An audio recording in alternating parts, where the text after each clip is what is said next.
फिर से स्वागत करती हूँ। कैसे हैं आप लोग? आशा करती हूँ आप सब स्वस्थ और सुरक्षित होंगे। आप सभी को करवा चौथ व्रत की बहुत बहुत शुभकामनाएं। इस वीडियो में मैं आपसे शेयर करने जा रही हूँ करवा चौथ व्रत की पौराणिक व्रत कथा। दो कथाएं बहुत ही प्रचलित हैं। पहली कथा एक साहूकार के साथ बेटे और उनकी बहन की कथा है तथा दूसरी करवा धोबिन की कथा है। तो ये दोनों कथाएं मैं एक एक करके आपसे सुनाऊंगी। तो सबसे पहले आप हाथ में कोई अनाज या अन्न या चावल या गेहूं ले लीजिए, फूल ले लीजिए हाथ में और हाथ में रखे रहिएगा और कथा सुनिए। तो चलिए सबसे पहले हम सुनेंगे साहूकार के साथ बेटे और उनकी बहन की कथा। बहुत समय पहले की बात है। एक साहूकार के साथ बेटे और उनकी बहन करवा थी। सभी सातों भाई अपनी बहन से बहुत प्यार करते थे, यहाँ तक कि वे पहले उसे खाना खिलाते और उसके बाद स्वयं खाना खाते थे। एक बार उनकी बहन ससुराल से मायके आई हुई थी। शाम को भाई जब अपना व्यापार बंद कर घर आए तो देखा उनकी बहन बहुत व्याकुल थी।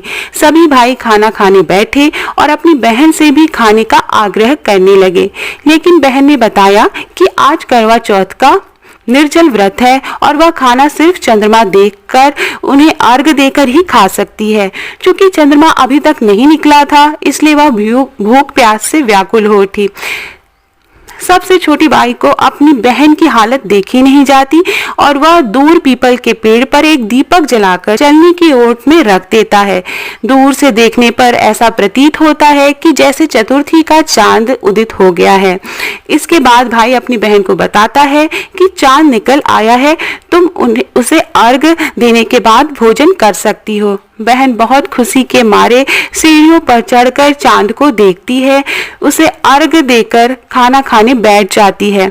वह पहला टुकड़ा मुंह में डालती है और उसे छींक आ जाती है। दूसरा टुकड़ा डालती है तो उसमें बाल निकल जाता है और जैसे ही वह तीसरा टुकड़ा मुंह में डालने की कोशिश करती है तो उसके पति की मृत्यु का समाचार उसे मिलता है। वह बौखला जाती है। उसकी भाभी उसे सच्चाई से अवगत कराती है कि उसके साथ ऐसा क्यों हुआ। करवा चौथ का व्रत गलत तरीके से टूटने के कारण देवता उससे नाराज हो गए और उन्होंने ऐसा किया। सच्चाई जानने के बाद करवा निश्चय करती है कि वह अपने पति का अंतिम संस्कार नहीं होने देगी और अपने सतीत्व से उन्हें पुनर्जीवन दिलाकर रहेगी। वह पूरे 1 साल तक अपने पति के शव के पास बैठी रहती है, उनकी देखभाल करती है। उसके ऊपर उगने वाले सुईनुमा घास को वह एकत्रित करती जाती है। 1 साल बाद फिर करवा चौथ का दिन आता है। उसकी सभी भाभियां करवा चौथ का व्रत रखती हैं। जब भाभियां उसे आशीर्वाद लेने आती हैं तो वह प्रत्येक भाभी से यम सुई ले लो, पी सुई दे दो, मुझे भी अपनी जैसी सुहागिन बना दो, ऐसा आग्रह करती है। लेकिन हर बार भाभी उसे अगली भाभी से आग्रह करने के लिए कहकर चली जाती हैं। इस प्रकार जब छठे नंबर की भाभी आती है तो करवा उससे भी यह बात दोहराती है। यह भाभी उसे बताती है कि चूंकि सबसे छोटे भाई की वजह से उसका व्रत टूटा था, अतः उसकी पत्नी में भी शक्ति है कि वह तुम्हारे पति को दोबारा जीवित कर सकती है। इसलिए जब वह आए तो तुम उसे पकड़ लेना और जब वह तुम्हारे पति को जब तक जिंदा न करे उसे छोड़ना नहीं। ऐसा कहकर वह चली जाती हैं। सबसे अंत में छोटी भाभी आती हैं। करवा उनसे भी सुहागिन बनने का आग्रह करती है, लेकिन वह टालमटोल करने लगती है। इसे देखकर करवा उन्हें जोर से पकड़ लेती है और अपने सुहाग को जिंदा करने के लिए कहती है। भाभी उसे छुड़ाने के लिए नोचती खसोटती है, लेकिन करवा नहीं छोड़ती। अंत में उसकी तपस्या को देख भाभी पसीज जाती है और अपनी छोटी उंगली को चीरकर उसमें से अमृत उसके पति के मुंह में डाल देती है।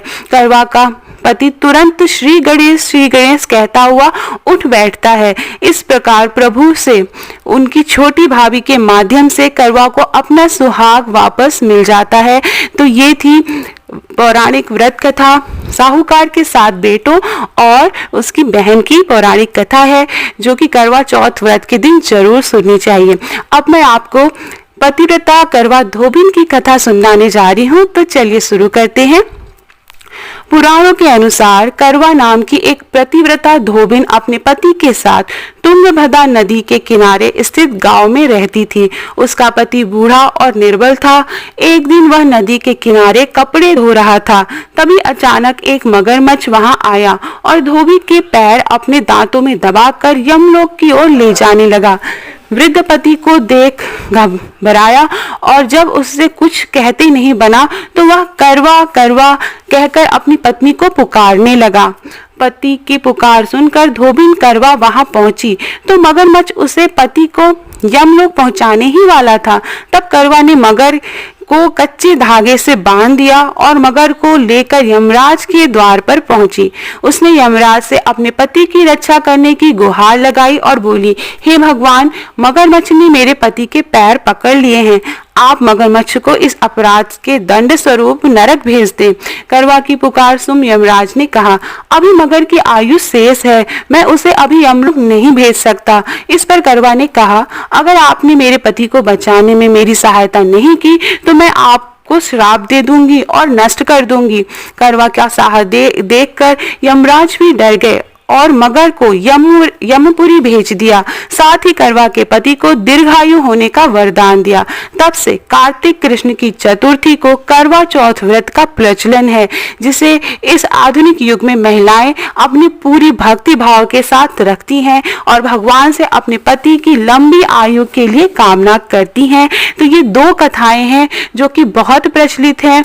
आशा करती हूँ आपको मेरा वीडियो पसंद आया होगा। प्रेम से बोलिए ओम गणेशाय नमः।